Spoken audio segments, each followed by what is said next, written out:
So I'm the producing artistic director of JAG Productions. Our mission is to bring more compassion, empathy, and love into the world by telling stories that challenge hierarchies of race, gender, class, and sexuality. And these stories are written by, they are being told by, they are being produced by Black, brown, queer, and trans folks and the people that love them.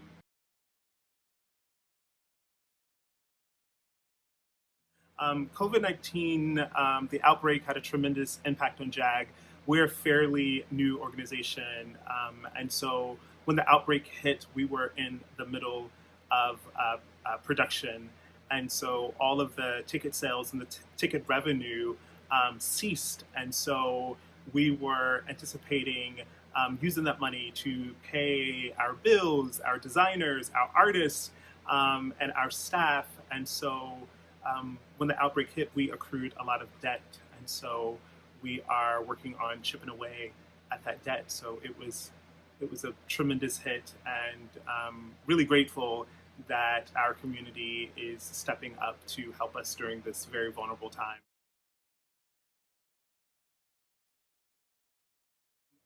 What I think the impact would be on White River Junction if um, JAG no longer existed, I think that it would be a shame. It would be really sad. It would be all the work that has happened over the past 10, 15 years of the revitalization of White River Junction. I think that being in a conversation around race, gender, and class, and racism and oppression, these conversations are really just now starting to happen. And I think it's the work of JAG that is making these conversations accessible, like in a rural community that's predominantly white.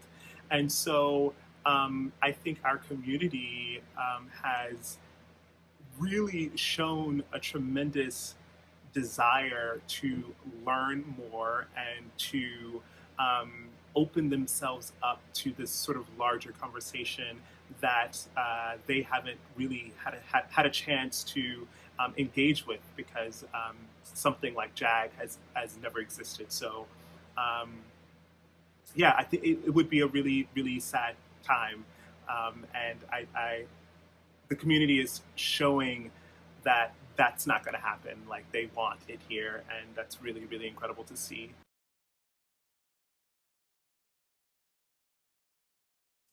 Oh my gosh, receiving this grant has been um, really, really, really great. I think that as long as we have some revenue coming in to chip away at some debt and to honor some commitments that we made before the outbreak hit, and to keep our staff, like that is such a relief.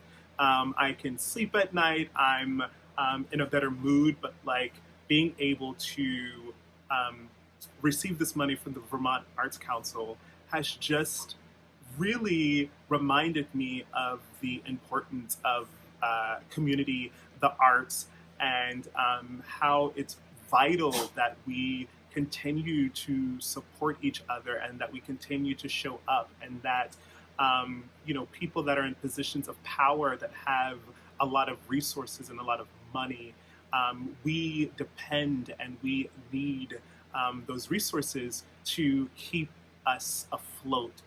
Art is essential to humanity. Art is essential to our well-being, to our souls, to our spirits, and to see arts organizations in the midst of potentially grappling with the potential of closing it's heartbreaking.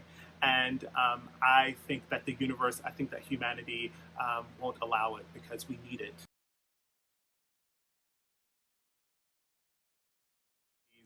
We're such a small state, and so art is what brings us together. It's what connects us. It's what keeps us in larger conversations. It's how we see humanity reflected. And there are some really incredible organizations in Vermont that we need for our survival.